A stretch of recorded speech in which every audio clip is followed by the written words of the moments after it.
ओम Saini sir, संघ के खूब कसीदे पढ़े मोदी जी ने, देश के प्रधानमंत्री हैं। हेडेगवार साहब की उन्होंने बात की, हेडेगवार साहब के लिए कह रहे थे कि बहुत तोड़ा गया, बहुत तुमको जो है लालच दिया गया। वही बात भागवत साहब ने आज दोहराई। लेकिन जरा एक चीज समझाइए मुझे, आपने सब भाई स्वतंत्र भारत का पूरा इतिहास आप ठीक से पढ़े देखे सुने, बहुत सारी चीजें हैं आपके साथ जुड़ी हुई। मोदी जी जब विदेश जाते हैं तो फिर वो ये क्यों कहते हैं कि मैं गांधी के देश से आया हूँ? देखिए राय साहब, बिगैर गांधी की चलता नहीं है विदेश में।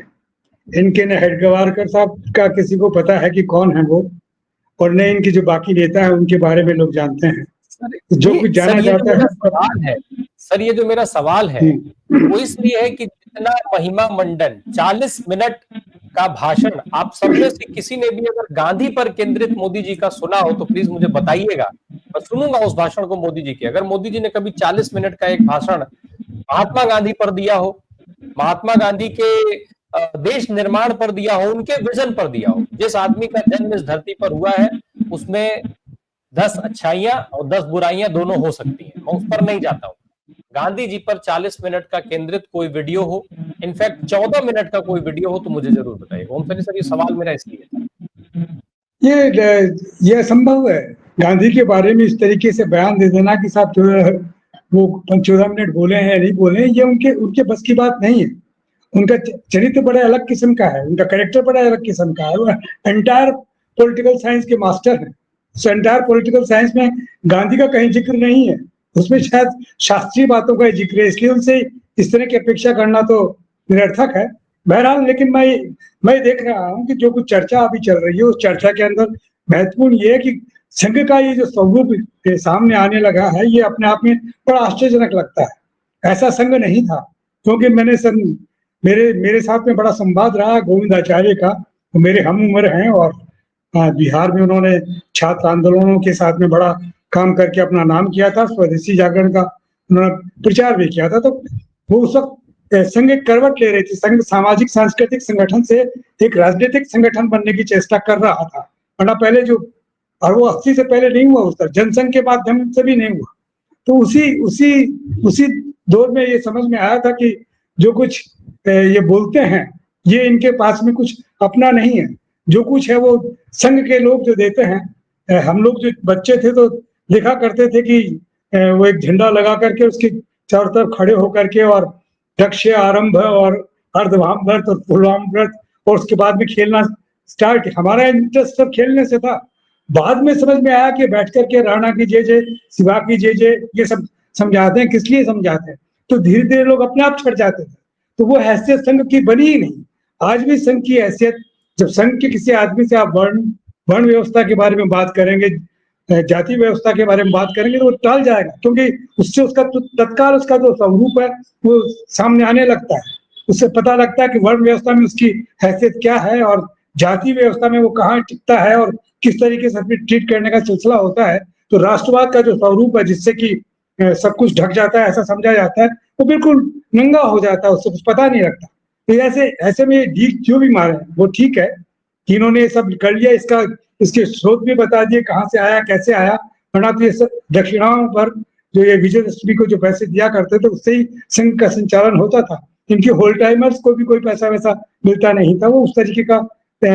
लेकिन अब बातें बहुत अलग हैं, और अब जो बातें हैं वही कॉस्मेटिक है और वही दबदबा दिखा रही है। क्योंकि हमारे प्रधानमंत्री जो वर्तमान में है, तो इमरजेंसी के दौरान ये पेरिस के एफिल टावर के नीचे खड़े हुए वहां पर फोटो खिंचवा रहे हैं, कहीं न्यूयॉर्क में कुछ कर रहे हैं, कहीं ऐसा यूरोप घूम रहे थे, घूम घूम करके वो सारी बातें हो रही थी। तो ये सारे लगता है कि उनका एक पाखंड है, उस तरीके का नहीं है। डेडिकेशन जिस तरह का संघ के सामान्य लोगों का एक जमाने में हुआ करता था, अब नहीं है ऐसा। तो ऐसे में एक साथ लपेटने से तो कुछ समझ में आएगा नहीं। ये तो सच है कि ये जो गांधी की फिलोसफी है वो इतनी ज्यादा प्रभावी है कि उसके सामने दूसरी फिलोसफी टिकती नहीं। और हमारा कॉन्स्टिट्यूशन जिस तरीके से बना है और उसमें जो गारंटीज की बात है, उसमें जो प्रियम्बल की बात है, उसको परे रखने के बाद में कहां पर सारा बात बनता है। तो इनकी बातें तो उससे कहीं ताल्लुक ही नहीं रखती।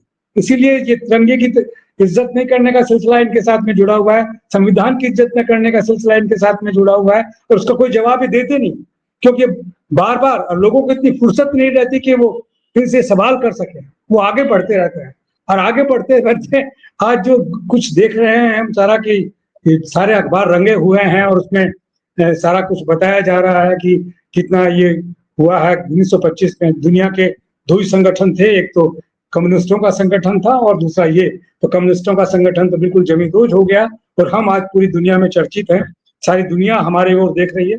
ये समझाना चाहते हैं कि जो राष्ट्रवाद का ये जो स्वरूप है, जैसे अमेरिका में आपने रेड इंडियंस को कत्ल करके और बाकी जातियां वहां पर स्थापित हो गई, वैसे ये हिंदुस्तान में भी सोचते होंगे कि साथ जो लोग हमारे विपरीत जाते हैं वो नष्ट हो जाएं और उसके बाद में वापस हम उस तरीके से खड़े हो जाएं जिस तरीके का हिंदुत्व हम समझ रहे हैं और हिंदू राष्ट्र हम बनाना चाहते हैं। लेकिन उसके लिए माकूल जगह नहीं है, माकूल समय नहीं है। बाकी इनके लिए काफी कुछ उन्हें लगा कि जैसे बांग्लादेश में हुआ, जैसा श्रीलंका में हुआ, जैसा नेपाल में हुआ, तो ये, लेकिन वो अलग अलग तरीके से हुआ, तो वैसा ही कहीं हिंदुस्तान में ना हो जाए, ये इनकी चिंता का विषय है। तो इस चिंता के विषय से निपटने का ये चेष्टा कर रहे हैं। मतलब ये कितना असरदार होता है, कितना नहीं होता है, ये तो वक्त बताएगा, लेकिन ये बड़ा मुश्किल है। जातियों को तोड़ देना और वर्णों को बुला देना और ये सब, ये जो हिंदू बनाने का एक वो स्वरूप बना रहे हैं, वो इस मुल्क में चलने वाला नहीं है। बहुत जल्दी लोग समझते हैं, बहुत जल्दी समझते हैं। अभी 11 बरस में अब तो समझ में आ गया और इसीलिए उम्मीद करते हैं कि तो ये 400 पार नहीं गए, 240 पे आ गए, आने वाले वक्त में कुछ और होगा। और ये जो हमारा जो गोडो है, वेटिंग फॉर गोडो की तरह से राहुल गांधी, ये अपने आप में एक मीनिंगफुल टीम ऑटोमेटिकली तैयार हो रही है, हर जगह व्यवस्था निकाल रही है अपना। सोनम वांगचुक साहब शायद अब क्या ही कहा जाए, सोनम वांगचुक साहब के लिए टिप्पणी करना ठीक नहीं है, क्योंकि अब ये कहना कि सोनम वांगचुक साहब समझ नहीं पाए थे, ये थोड़ा नादानी सी लगती है। क्योंकि पिछले 11 साल की सत्ता में ऐसे बहुत सारी चीजें हैं जिनकी बाट जोते जोते बहुत सारे लोगों की आंखों में जो है मोतियाबिंद हो गया, ऑपरेशन नहीं हो पा रहा है क्योंकि स्वास्थ्य सेवाएं खत्म कर दी गई है। तो वो अब सोनम वांगचुक साहब अगर ये नहीं समझ पाए तो उसके लिए कोई क्या ही कहेगा। जी ओम सैनी सर। मैं ऐसा, वो सोनल मा, ये जो लद्दाख वाले लीडर हैं, ये भी मेरी तरीके से गलत बात सोचते हैं। मैं भी ये सोचता हूँ कि हमें शत्रुता की राजनीति नहीं करनी चाहिए। और ये जो लंबा चौड़ा जखीरा साथ में जुड़ा हुआ है भारतीय जनता पार्टी और आरएसएस के साथ में, उन नौजवानों को किसी तरीके से समझने और समझाने का सिलसिला करना चाहिए।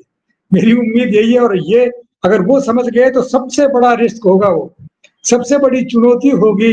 ये जो वर्तमान लीडरशिप है, जो भारतीय जनता पार्टी की अभी दिल्ली में शासन कर रही है, या संघ को जिस रास्ते पर ले जा रहे हैं, क्योंकि नौजवान तो नौजवान ही है। वो तो जब भूख की और महंगाई की और गरीबी की मार का सिलसिला एहसास होते ही वो पलटेगा। ऐसा नहीं है कि वो बिल्कुल अंधभक्त हो गया है। नौजवान जल्दी जागेगा। तो मैं इसको अगर नजरअंदाज कर रहे हैं हमारे प्रधानमंत्री या भागवत साहब, तो बहुत गलती कर रहे हैं। ये इनके लिए बड़ा नुकसानदायक होगा। जी भागवत जी को तो सर भरोसा होगा ना कि अगर जेनजी का प्रोटेस्ट भारत के अंदर कहीं होता है तो उसको जो उनके ट्रेंड लोग होते हैं वो उसको कंट्रोल कर ले जाएंगे। उनको ये भरोसा तो डेफिनेटली होगा। हालांकि एज अ भारतीय, एज ए इंडियन, हम ये मानते हैं कि इस तरीके के प्रोटेस्ट भारत में एक बात मेरी जोड़ लीजिए, वो ये कि जिनको जमींदोज होना कहते हैं वो बिहार में नजर आ रहे हैं, तो दूसरी जगह भी हैं। वो शांत रहते हैं, सब्र के साथ में रहते हैं, लेकिन वक्त पड़ने पे वो जितने जुझारू और जवाब देने वाले हैं वो बहुत बहुत ज्यादा है इस मुल्क के अंदर। ऐसी खामोशी को ये अगर ये समझते हैं कि मुर्दा हो गई, तो ये बहुत गलत ख्याल होगा उनका। वही उनके लिए जोखिम का काम होगा। जी बिहार में चूंकि सर एक बात जोड़ देता हूं, हमारे यहाँ हाउसिंग सोसाइटी में सभी में आरएसएस की शाखा लगनी शुरू हो गई है और वहां के सिक्योरिटी वालों ने मुकदमे दर्ज कराए हैं, बाद में उनको माफी मांगनी पड़ी है। मैं आपको पटपड़गंज और न्योडा की बात बता रहा हूं, यहां पर पुलिस केस भी हुए और रिपोर्टिंग भी हुई है। ये शाखा जो है इन्होंने लगानी शुरू कर दी है। जयपुर विश्वविद्यालय में भी ऐसा ही कांड हुआ है। एनएसयूआई और एबीवीपी में जम करके मारपीट चली है इसी चीज के लिए। डीयू में शुरू हो चुका है, जेएनयू में शाखा लगना, जेएनयू में शुरू हुई है, डीयू में अभी क्या पहले से चल रही थी या नहीं, कुछ ऐसा था। जेएनयू में शुरू हो चुकी है शाखा लगना। तो ये चीजें तो सामान्य हो गई है देश में। जी ओम सैनी सर, कुछ और कहना चाह रहे थे आप? मैं कह रहा था कि ये इनको नजरअंदाज करके, और इन्होंने अगर ये जो रिस्क टेकिंग अपनी ताकत बताते हैं कि वो जोखिम लेने का बड़ा दम है उनमें, तो बहुत गलत नतीजा निकलेगा इसका आने वाले वक्त में, क्योंकि नौजवान इस तरीके से ज्यादा दिन तक चुप नहीं रह सकता। लद्दाख जैसे शांत प्रदेश में जिस तरीके से हुआ, क्योंकि दिव्यांशु तो लगातार इनकी तारीफ कर रहे थे कि आपने किया, हम आपके आभारी, हम अहिंसा के रास्ते से परे कहीं नहीं जाएंगे, हम लगातार गांधी के रास्ते पर चलेंगे, लेकिन उनके साथ में क्या किया है, तो एक अलग मैसेज जाता है। और वो ये जो जोखिम ले रहे हैं ये अपने आप में बड़ा खतरनाक होगा और उसके नतीजे बहुत दूसरे निकलेंगे, और उसमें भागवत साहब फिर कुछ नहीं कर पाएंगे। फिर लोगों के सामने वही समझ में आएगा, गरीबी है, बेरोजगारी है, और मैं काबिल हूं या नहीं हूं, मुझे 2 वक्त का खाना चाहिए और उसके लिए मैं चुप नहीं रहूंगा। और वो राष्ट्रवाद से पेट नहीं भरता। राष्ट्रवाद चर्चा के लिए तो ठीक लगता है, लेकिन जब भूख लगने लगती है तो चीजें बदल जाती हैं। जी।